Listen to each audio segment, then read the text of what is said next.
So we're sitting here, we're just talking, but I couldn't pass this opportunity by. So we're sitting here and we're watching like some TikTok videos. We always get caught up listening to these gospel secular mashups. Like somebody will take a gospel song and then put the beat of some secular song underneath it, right? And it'd be hot. It'd be real hot. We love them to death. We watch them all the time, and we love every single one of them, right? And so I'm sitting here. I'm thinking. I was like, why don't more churches play these during their worship services or during the when you're entering in? Why don't more churches do stuff like this? And what did you say? It's because they're still thinking the same old way. They haven't thought out of the box. But you specifically said they don't have what? What? They don't have. You said they don't have what? DJs. They don't have DJs. But you have a DJ in the crowd. Every black church got somebody who's a DJ. Exactly. Or on the side or professionally. Exactly. Or they know a DJ. My cousin's a DJ. Why don't churches have more DJs? I mean, I don't understand. We have DJs at our parties. We have DJs at weddings. Yes, exactly. But not at church. We don't do it. Even the but biggest churches you play music at church with the you sound play person. Music. Yeah, the sound person is playing music. Person. The media person is playing music. But why not give it a little bump, a little fun? Why do we make everything so boring? Right. Most of the time we are going to the church of the boring. Right. We are just in a boring service, just doing boring things in boring ways. You imagine the mixes that could happen with the choir, with the DJ and the musical team and them singing. It could be. It could be incredible. Amazing. It could be amazing. And the problem is we're too stuffy. We've been too stuffy forever. Yeah, we've been stuffy. But here's the Real thing. Real stuffy. Tight church. We've progressed, but the progression has taken. Okay, so we actually got together in 1995 is when we first started dating, right? And you were a gospel kid. You were in church. You were a minister of music. You were doing all those things, and I think a few years, maybe a year before that, is when Melodies from Heaven came out. No, it was maybe a couple more years. Was it more? It was like 92? Maybe? Yeah, right. Maybe 92? Maybe around there. So a few years before, y'all were singing this, and so you would always tell me, oh yeah, when Kirk Franklin, and anybody who I knew that went to church, they would always say, oh yeah, they wouldn't even let us play Kirk Franklin in the church. Right. That's too worldly. That's too secular. That's too much Stomp broke the church. Like there were sermons. I can remember them being having sermons. Melodies from heaven. Yes. Drip, rain down on rain. Yeah, rain. Please don't sing. Don't sing. Down, this is why he can't sing at church. This is why he cannot sing at church. Well, that was the first one, right? Because Stomp was the next one. That was probably about 94, 95. And I know there was a big kerfuffle over that because there were a lot of sermons about Stomp, just, stomping out the devil and all this other kind of stuff. I remember me and William had the youth choir come in on Stomp. We had on our camo, because camo was a big thing for youth departments back then, even then. That was a fun time. That was a good time. But there were people that looked at you sideways. They looked at us sideways. We didn't care. Yeah, absolutely. We had to back it of Mamie Williams, and they weren't gonna fight her. They were scared of her. But it was the whole thing of they were so afraid of progressing. They were and moving it, and now they done gave Kirk Franklin a BET award for life legacy or whatever. Yes, he's fantastic. Icon or whatever that award is called. But they gave it. But can you imagine? I don't even remember how. But young he was ostracized. They thought he was a heretic when he first came out. They did. Now he's considered like the prince of gospel music at this point. I know. I mean, I don't know. James God can turn it Cleveland. all around. James Cleveland be the king of gospel, and or Andre Crouch, one of them. I mean, you got Thomas Dorsey too. You Yeah, can't Thomas leave him out. Dorsey can't leave him out. But I'm saying, as far as like the one who took the crown, Yeah. from them, like when they pass stuff down, yeah, he got it. they handed it to him, and for 20 years, 20 plus years, he's been producing great music. Right. I mean, we've been together 30 years. Mainstream. Actually, it's been more than 30 years. Oh Jesus. Oh God, I just had a stroke. It's been more than 30 years. Cause that was 1995. Yes. It is 2025. It Oh God. Oh God. That's a long time, sir. Woo. That's some years on it. Yeah, that's Put them years on it. 20 years ago would be 2000. I know. Ooh, honey.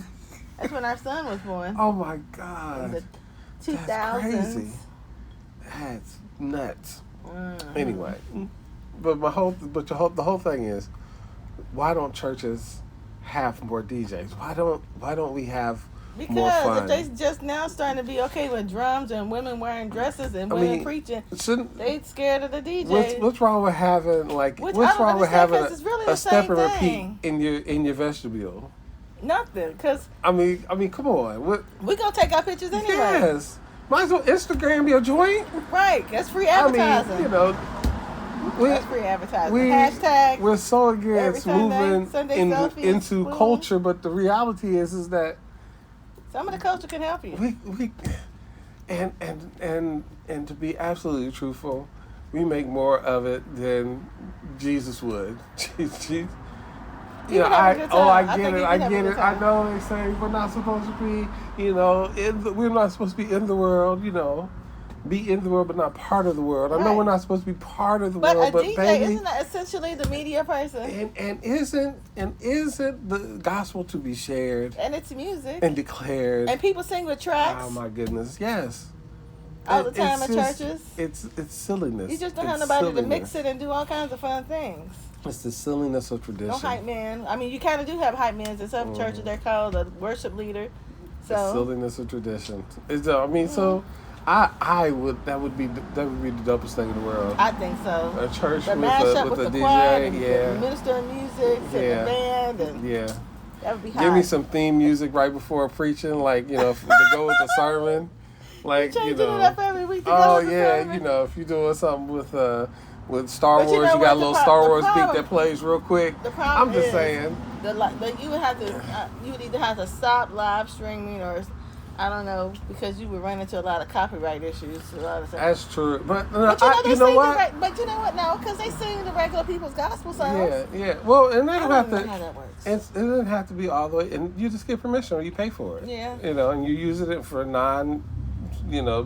I think there's some kind of loophole for that for a church. I think there is, because you can you don't have to modify your monetize. Yeah. You don't have to monetize your account. Yeah. So if your account is not monetized, then you should be fine. Okay. You just have to say that this music is part of the service, not part of the service. Blah blah blah. Making fun. Yeah. So, but. I know there was some kind of loophole you could. Yeah, I just look at it and go, why are we doing this? Why aren't we having more fun? Why are we are so hoity-toity, stodgy, stodgy. That's the word I was looking for. I had to process from the through British baking show. Yeah, I had to process through that word there. Stodgy, yeah. Mm-hmm. Why are we so stodgy? Why are we so repressed? And it's just we just do a lot of. We should be free. Yeah, the church does a lot of silly stuff. It's just the silliness. It would make worship a lot more fun. Yeah. More innovative and bringing, younger people. You want younger people, but you don't want to do things that would bring in younger people. Give people something to talk about. Because then people will talk about you. Oh yeah. Good. They will talk good. They will talk bad, but they will be talking. They're gonna talk anyway. The old. I don't know if it was. God, it was one so of people gonna talk about you and then steal the idea and do it themselves. One of them Balvillian actors or people, from way back in the day. One of them dudes that had the big noses or whatever. Mm-hmm. He said. all publicity is good publicity. Yeah. Doesn't matter if it's good publicity or bad publicity. All publicity is good publicity. Right. Because if they're talking about you either good or bad, they talking about you. They're talking about you. That's and the church needs to get talked about. In good ways, ways that positive ways, uplifting ways. There's a difference between getting talked about because you are, what's the girl, Kim Burrell, yeah, who said that I don't care, I don't know her, she don't know me, talking about LGBTQ issues. Kim, do not come for me. Yeah, you come whatever. for him, don't come for me. And so her real, talking though. about LGBTQ issues and doing those kind of things give the church bad publicity, in a verifiable, harmful, negative way, right? Me playing a DJ set at church while people are coming in, or during the offertory period, or wherever you stick it at, that does not cause harm to anyone. Right. It doesn't hurt anyone's feelings other than those whose feelings are hurt by their own piety. Right. And if you're that pious, I don't need you to talk about or to lessen the faith that I have. Right. Your piety doesn't make you more pious. It doesn't make you more righteous. It just makes you pious. It just makes you think that you're higher and mightier. But the truth of the matter is that we're doing it for the same purpose, which is to worship God. And if we're doing it for the purpose of worshiping God. And every generation had problems with the generation before. Absolutely. So it's always been a thing. So. But we got to just get to a point where we just tell people, we're doing this for the same purpose. We're just doing it in a different way. Because people want to get back to old school church, but then they want to have new school church. If you have a DJ, you can mix all of that together. There are 500,000 old school churches all across this country. Mm-hmm. The one that's not old school and stodgy and making some moves or doing some unique and creative things, right? That's not gonna hurt y'all. Right. You still gonna get your crowd. They are. They're not going for your crowd. Right. There's gonna be some people from your crowd, probably some of your younger people, or even some of your older millennials and Generation X, who are intrigued by what's happening over at the new place. But a lot of them still are looking for a safe space. That's why they are where they are. Right. That's why older people usually go to church, because they want to get into a rhythm of something that feels comfortable. Exactly. Right? But some people don't want to go to a place of comfort. They want to go to a place that excites them. Right. Keeps them motivated, energized. Two different crowds. I'm not going for your crowd. You keep your crowd. I'm gonna keep my crowd. Now, Of course, I'm gonna take a few of yours, but don't trip over that. It's not a big deal. Right. Because it's only one or two. I know it seems like it's major, but I'm only taking one or two. Right. Right? So my whole thing is, don't worry about it. Why do churches get so emotionally upset when I remember when Kane used to do the summer festivals? Yeah. And they used to bring in like the OJs and the Temptations, and they used to bring up St. Stephen's. St. Stephen's. That's what I said. No, you said Canaan. Oh, when St. Stephen's, I'm sorry. When St. Stephen's used to do that festival downtown, Dr. Cosby. Yeah. Do that festival downtown. I don't know if they still Not do downtown, right on the campus. No, in the hood. Yeah, it was right there on it was downtown-ish. Because it's right there on, 12th, 13th Street?